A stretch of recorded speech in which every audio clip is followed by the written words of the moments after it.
Bonjour, aujourd'hui je vais vous faire une vidéo un petit peu plus longue puisque ça permet d'aborder un thème en une fois en abordant tous les points, tous les axes, enfin en tout cas de nombreux axes parce que quand on fait des vidéos courtes, eh bien il faut aller vite et puis on ne peut présenter qu'un thème à la fois. Donc il faut évidemment dissocier, décomposer, séparer les vidéos. Alors aujourd'hui je vais vous parler de confiance en soi. Pourquoi la confiance en soi? Parce que c'est un axe majeur, c'est un axe récurrent, c'est un axe que j'entends en permanence dans mon cabinet. Et puis beaucoup de personnes font face à cette problématique, à un défaut de confiance en soi. Alors comment aborder la confiance en soi et qu'est-ce que la confiance en soi? La confiance en soi, c'est cette capacité d'oser, cette capacité d'entreprendre, de faire des choses, de se lancer, quel que soit le sujet, quel que soit le désir encouru. Bien sûr, la confiance en soi, lorsqu'elle manque, eh bien, elle peut faire grandement défaut. Alors, comment, c'est là le fruit de notre vidéo, l'objet de notre vidéo, comment augmenter cette confiance en soi? Alors, en quelques points, rapidement, brièvement, je vais aborder 5 points. Le premier point, c'est d'éviter et surtout d'arrêter la comparaison. Parce que vous savez, quand on se compare, eh bien, on ne se met pas du tout sur le même pied d'égalité et puis on peut avoir tendance à se discréditer. Il faut éviter à tout prix de se comparer. Nous sommes tous différents, nous sommes tous uniques et différents. Nous avons tous un ADN différent, des attributs différents, un tempérament différent, un caractère différent. Nous n'avons pas le même passif, la même histoire, le même passé. Nous n'avons pas non plus les mêmes blessures.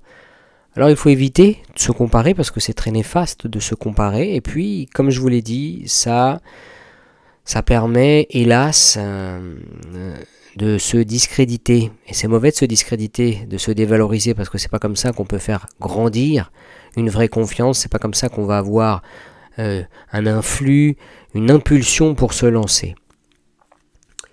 Le deuxième point qui est très important dans ce mécanisme de confiance en soi, c'est de bien utiliser ses forces. Et je vais vous donner une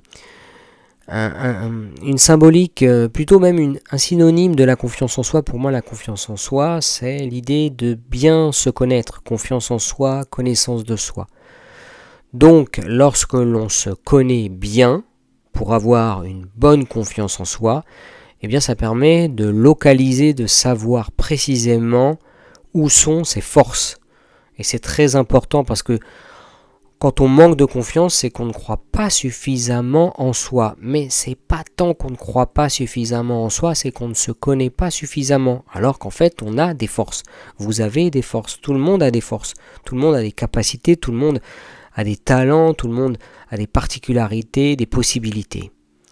Donc l'idée est de bien connaître ses forces pour pouvoir bien les utiliser. Ça c'est majeur dans un processus de reconduction et d'évolution et de progression. C'est majeur. Un autre point qui n'est pas le fruit d'un narcissisme accru est de célébrer ses actions lorsque vous avez fait quelque chose. Soyez fiers de vous. C'est important d'être fier de soi. Célébrez vos victoires lorsque vous avez fait quelque chose de bien. Reconnaissez-le. Je vois beaucoup de gens qui trouvent ça normal ou qui mettent ça sur le compte de la chance ou des circonstances. Ah bah ça s'est bien passé. En fait, non, ça s'est bien passé. Et oui, tant mieux que ça se soit bien passé, mais ça s'est bien passé parce que la personne a mis en place différents schémas, différentes stratégies, différents moyens pour pouvoir réussir.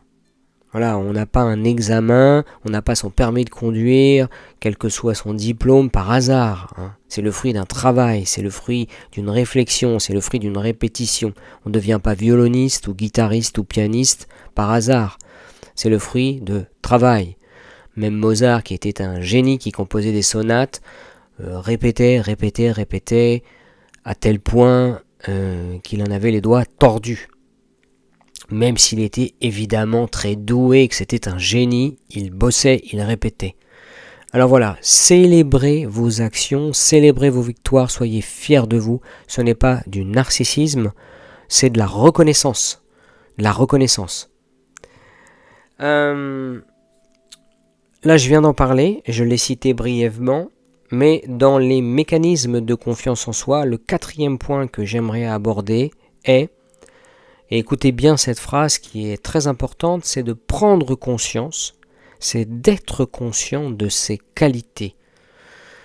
Il est évident que lorsque vous ne vous reconnaissez aucune qualité, il est difficile de pouvoir avancer. Il est difficile de croire en soi. Il est difficile de croire que vous êtes une belle personne, que vous avez des talents multiples, que vous savez faire des choses, que vous pouvez être aimé, que vous pouvez aimer, que vous pouvez recevoir, que vous pouvez donner, bien évidemment. Reconnaissez dans un premier temps vos qualités. Et si vous avez du mal à le faire, parce que pour vous c'est un déficit total et que vous commencez au niveau 0 sur l'échelle de la confiance en soi, écoutez ce que les gens disent de vous. Est-ce qu'ils disent que vous êtes agréable, souriant, empathique, à l'écoute, sensible? Creusez, souvenez-vous de ce que les personnes ont pu dire de vous. Et là, j'en ai cité que quelques-unes qualités, mais il y en a de nombreuses, vous le savez bien mieux que moi. Il y en a énormément des qualités. Alors, il faut bien prendre conscience de ces qualités, les reconnaître, voire même les écrire sur un journal, en prendre conscience.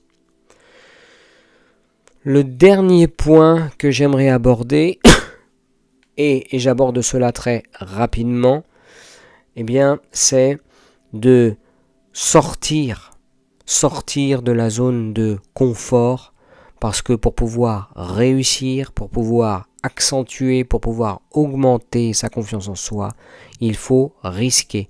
Ça peut être, pour démarrer, un risque limité, un investissement, même s'il est limité, mesuré, il est travaillé, il est réfléchi, mais pour pouvoir augmenter graduellement sa confiance en soi, il faut prendre un risque. C'est une certitude, c'est une évidence que lorsque l'on ne risque rien, on ne peut rien avoir. Et je le redis, je le répète, même si c'est un risque mesuré, avec réflexion, avec expertise, avec analyse. Voilà. J'ai abordé 5 points très brièvement, évidemment. On pourrait les détailler.